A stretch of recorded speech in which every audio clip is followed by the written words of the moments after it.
बहुत बड़ी काम के नुक्ते की बात करने जा रहा हूँ कि सुर्ख मिर्च के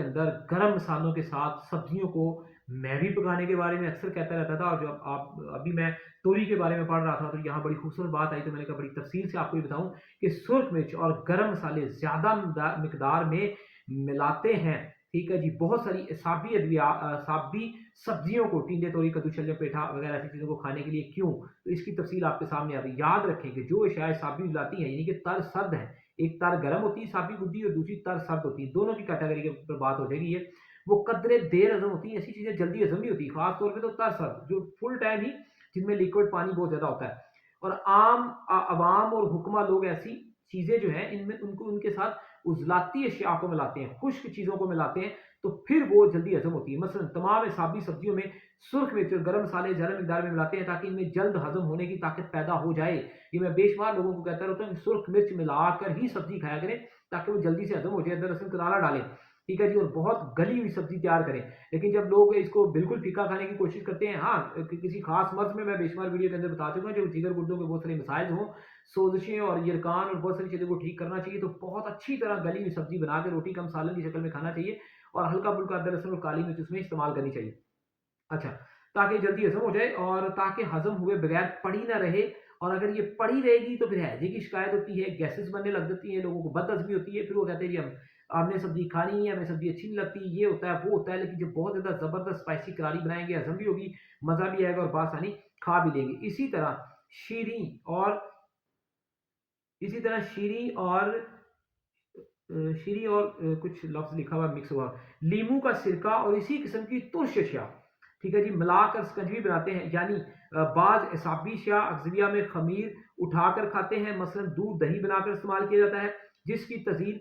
तस्हीर में हाज़मा मुसल्लमा तौर पर तस्लीम की जा चुकी है। ठीक है जी, कि लाज़मी तौर पे दूध की बजाय दही बनाकर इस्तेमाल किया जाए तो अच्छा हाज़मा होगा, लेकिन दही जिस मिज़ाज में जो रसौट आएगी। अभी इस संडे इतवार वाले दिन ये गालिबन जब मैं संडे को बैठा हूँ, ये मेरी वीडियो से एक दिन पहले की बात है, आज अभी 2 दिन पहले की बात कर लें, आज मंगल हो गया ना आगे, नेक्स्ट। तो एक पेशेंट ने कहा जी वो मैंने आपकी वीडियो देखी और मैं दही के अंदर सुरख मिर्च बनाकर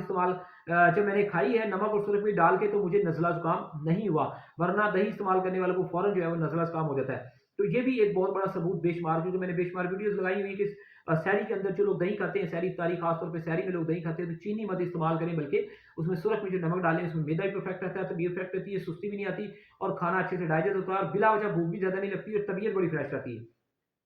तो अब दूध से दही मिलाकर इस्तेमाल किया जाए तो उससे भी हाज़मा अच्छा होता है, जबकि दूध खुद बड़ी देर से हज़म होता है, एक ताकतवर ग़िज़ा है, तो वो लोग बहुत बड़ी गलती करते हैं जो खाने के साथ ही दूध का इस्तेमाल करते हैं, या खाना खा लें या दूध, दोनों में किसी एक टाइम के खाने में दोनों में से एक चीज़ ही खानी चाहिए। तो बहरहाल वो भी तसल्ली करनी चाहिए, अगर वो सुबह तक हज़म हो जाए तो वेरी गुड, किसी को जिसको दूध हज़म ना हो वो दूध छोड़ दे, लेकिन खाने के साथ दूध पीना ज़िंदगी को अज़ाब में डालने वाली बात है, और सारी ज़िंदगी इलाज करवाते रहे, मैदा ठीक नहीं होता। ये अफ़सोस से कहना पड़ता है, बाकी अल्लाह सबको शिफ़ा दे। हाँ, तो बहरहाल इसी तरह सुरख मिर्च का इस्तेमाल करें, दुआ में याद रखें, और तोरी का जो अपना मिज़ाज है वो भी मैं आपको बताता जाऊँ कि ये भी साबिज़ाती सद तर की होती है, दर्जा अव्वल के अंदर बहुत ज़्यादा ठंडी होती है, बहुत ज़्यादा ठंडी, और बहुत ज़्यादा रतूबात जो है ना ये जिस्म के अंदर पैदा करती है। तो मुसक्किन हरारत है, और हरारत जो जिस्म के अंदर होती है उसमें सुकून पैदा करती है, सफ़रा यानी कि गर्मी को खारिज करती है, मुलय्यन है, कब्ज़-कुशा भी है, लेकिन सही तरीके से बना के खाएँगे। अब तोरी का सालन खा के ऊपर से दूध पी लें, या कोई बंदा इसके अलावा मतलब सेब खा ले, केला खा ले, बिला वजह अपनी मर्ज़ी से कोई और बाकी चीज़ खा ले, ठीक है? तो वो इंसान की अपनी गलतियाँ हैं। मौसम्मी का जूस पी ले, कोई कुछ कर रहा है, कोई कुछ कर रहा है। तो हर चीज़ 3 घंटे के वक़्फ़े से खाएँगे तो ज़िंदगी आसान और अच्छी गुज़र सकती है। तो तोरी के ऊपर ये मुख्तसर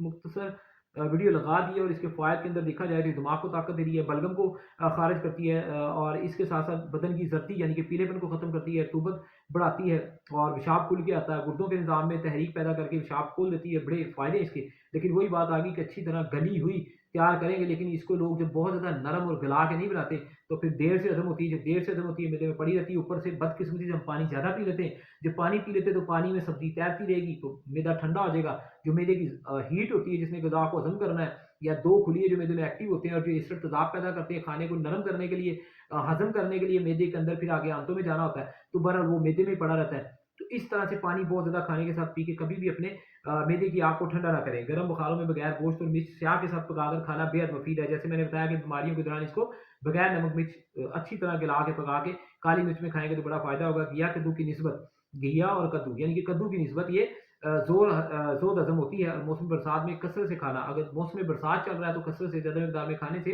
फिर ज़ाहिर बात है हैज़े की शिकायत भी हो जाती है। तो ये एक मुख्तसर वीडियो है, दुआ में याद रखें, लाइक, कमेंट्स और शेयर करते रहा करें। ऐसी नई-नई वीडियोज़ आपके पास आती रहेंगी।